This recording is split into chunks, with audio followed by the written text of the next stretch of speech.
Charles Goodnight, also known as Charlie Goodnight, was an American cattle rancher in the American West, perhaps the best-known rancher in Texas. He is sometimes known as the father of the Texas Panhandle.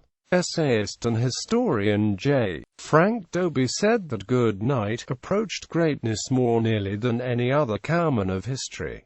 Early years. Goodnight was born in Macoupin County, Illinois, northeast of St. Louis, Missouri, the fourth child of Charles Goodnight and the former Charlotte Collier. Goodnight's father's grave is located in a pasture south of Bunker Hill, Illinois. Goodnight moved to Texas in 1846 with his mother and stepfather, Hiram Dougherty. In 1856, he became a cowboy and served with the local militia, fighting against Comanche raiders. A year later, in 1857, Goodnight joined the Texas Rangers. Goodnight is also known for rousing and leading a posse against the Comanche in 1860 that located the Indian camp where Cynthia and Parker was living with her husband, Petter Nocona, then guiding Texas Rangers to the camp, leading to Cynthia Ann's recapture.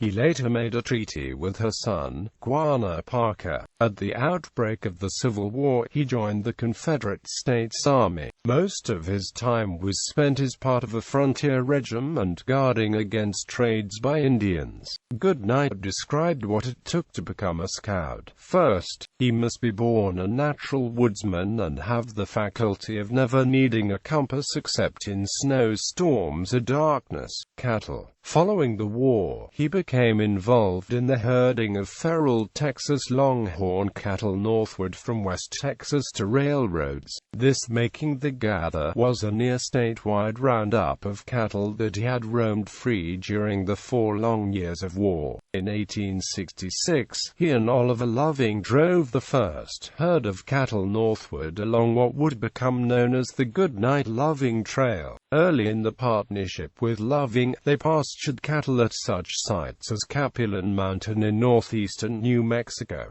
Goodnight invented the chuck wagon, which was first used on the initial cattle drive. Upon arriving in New Mexico, they formed a partnership with New Mexico cattleman John Chisholm for future contracts to supply the United States Army with cattle. After Loving's death, Goodnight and Chisholm extended the trail from New Mexico to Colorado, and eventually to Wyoming. The Goodnight-Loving Trail extended from Belknap, Texas, to Fort Sumner, New Mexico. Goodnight and Loving were close friends. Goodnight sat by Loving's bed during the 2 weeks it took the latter to die, and reportedly kept a photograph of Loving in his pocket long after his death, and later put a photograph on his desk. As requested by the dying Loving, Goodnight carried the body from New Mexico to Weatherford in Parker County, Texas, for burial. In Larry McMurtry's novel Lonesome Dove, Gus and Call are schematic representations of Oliver Loving and Charles Goodnight, respectively. In order to take advantage of available grass, timber, water, and game, he founded in 1876 what was to become the first Texas Panhandle ranch, the Yar Ranch, in the Palo Duro Canyon of the Texas Panhandle. He partnered with the Irish businessman John George Adair to create the Yar, which stands for John Adair. In 1880, Goodnight was a founder of the Panhandle Stockmen's Association. The organization sought to improve cattle breeding methods and to reduce the threat of rustlers and outlaws.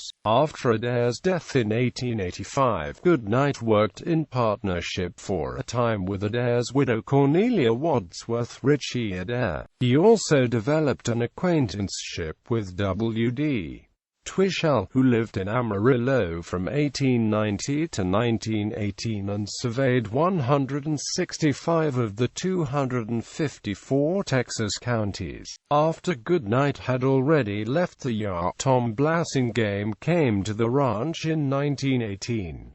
Blasingame worked the most of the next 73 years, having, at the time of his death in 1989, become the oldest cowboy in the history of the American West. bison. In addition to raising cattle in 1876, the Goodnights preserved a herd of native plains bison that year, which is said to survive to this day in Caprock Canyons State Park. The herd in Caprock Canyons was actually donated by Yar Ranch, and there is no documentation demonstrating that this was the herd preserved by the Goodnights. Bison of this herd were introduced into the Yellowstone National Park in 1902 and into the larger zoos and ranches throughout the nation. He also crossbred the bison with domestic cattle, which he called Catalo. Charles Buffalo Jones, a co-founder of Garden City, Kansas, after meeting with Goodnight in Texas, also bred Catalo, or Beefalo, on a ranch near Grand Canyon National Park in northern Arizona.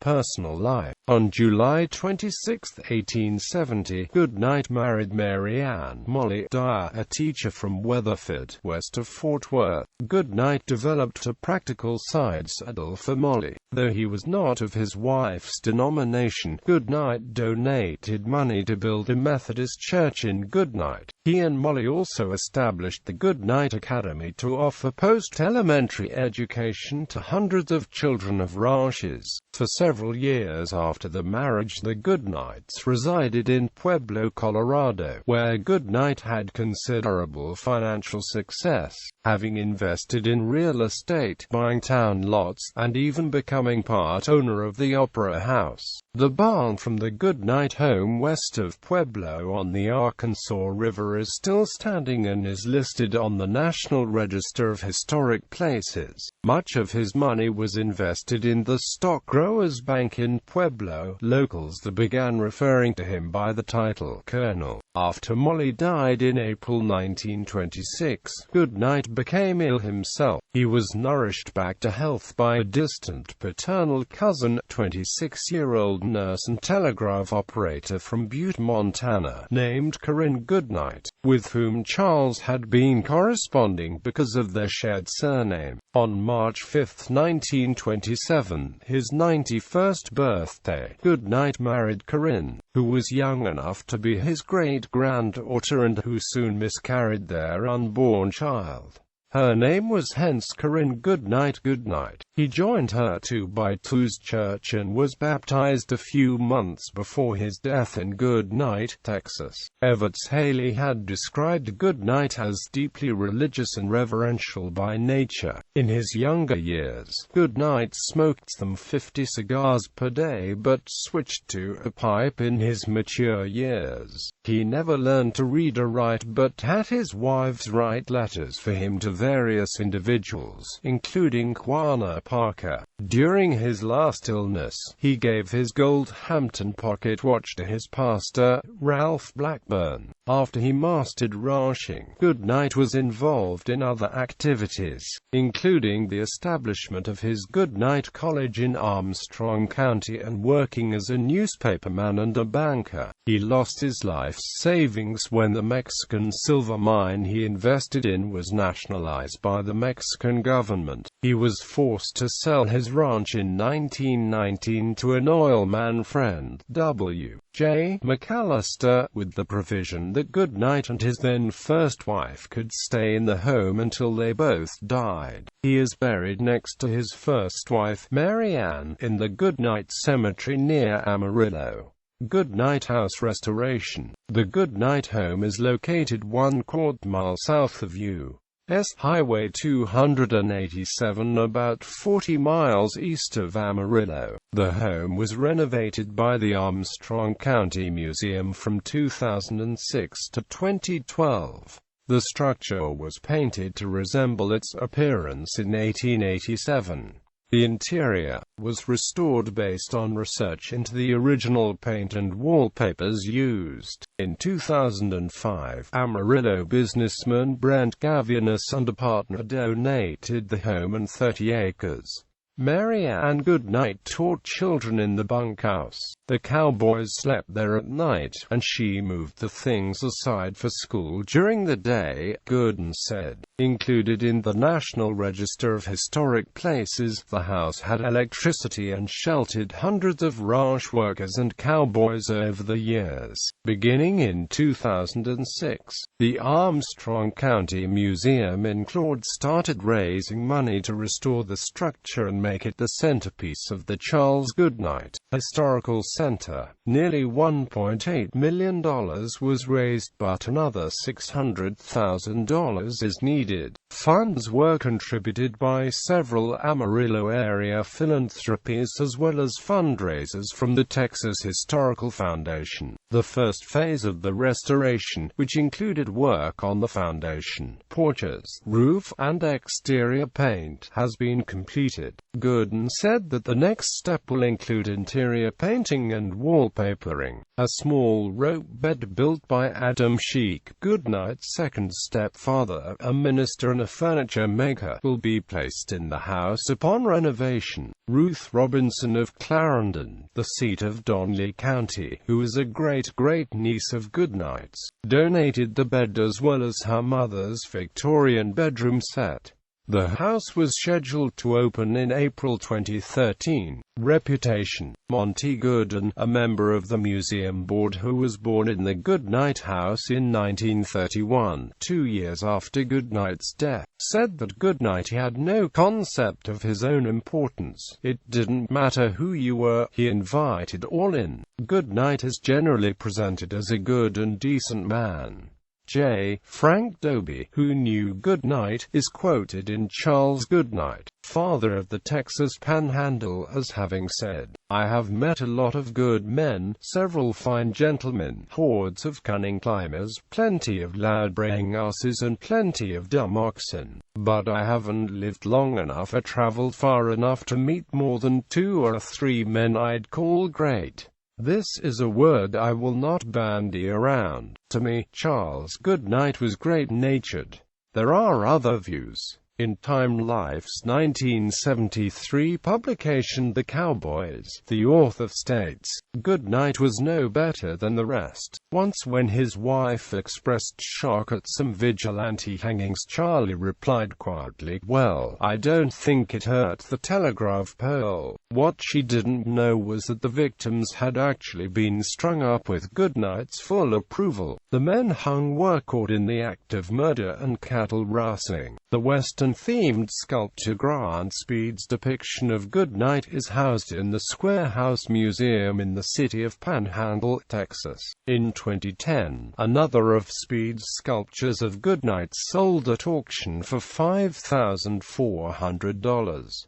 In music, the song The Goodnight Loving Trail by Utah Phillips describes a chuck wagon cook on a cattle drive. The West Texas songwriter Andy Wilkinson wrote Charlie Goodnight, His Life in Poetry and Song. The CD was produced by Lloyd Maines of Lubbock, Texas. Albertan Ian Tyson of Alberta, Canada, wrote a song, Charles Goodnight's Grave, about leaving bandanas near the Goodnight grave. Namesakes. The following are named for Goodnight: Charles Goodnight Memorial Trail, former town of Goodnight in Armstrong County, site of the former Goodnight Baptist College, and birthplace in 1920 of the scientist Cullen M. Crane. Several streets in the Texas Panhandle.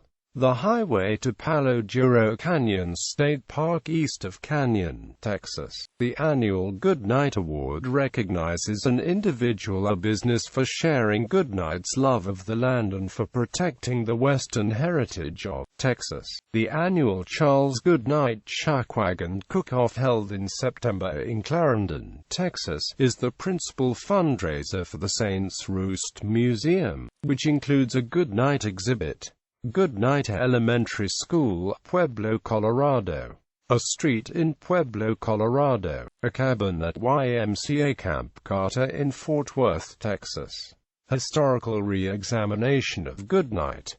In 2007, historian William T. Hagan published Charles Goodnight, father of the Texas Panhandle, through the University of Oklahoma Press in Norman. Hagan's short biography, only 147 pages, is the first to re-examine Goodnight's life in some 75 years. He examines Goodnight's friendship with his two great friends, Oliver Loving and Oliver H. Nelson, as well as the clash over grasslands with Temple Lee Houston, youngest son of Sam Houston. Hagan describes Goodnight as a demanding boss, approach every task himself with all the energy he could muster, and he expected the same for those under his direction. Whatever tasks were pending, Goodnight thought that he was able to do it better than his hands, and usually could. Quote, in his last years, Goodnight still tried to finish all work that day, rather than postponing the less critical activities to maximize his declining physical energy. Though Goodnight had a profane tongue and consumed liquor moderately on occasion, he would fire any hand caught drinking, gambling, or fighting. Any abuse of horses also met with Goodnight's stern disapproval. Hagan examines the partnership between Goodnight and Loving, and then with John George Adair, an arrangement that succeeded probably because the two strong-willed men were really in each other's company. Paraphrasing J.Frank Dobie, Hagan explains the basis of Goodnight's wealth. A steer of 800 pounds brought $64 in Kansas but barely $10 in Texas. So a herd of 750 animals would net more than $40,000, a large return in the 1870s before the inflation of currency and the federal income tax.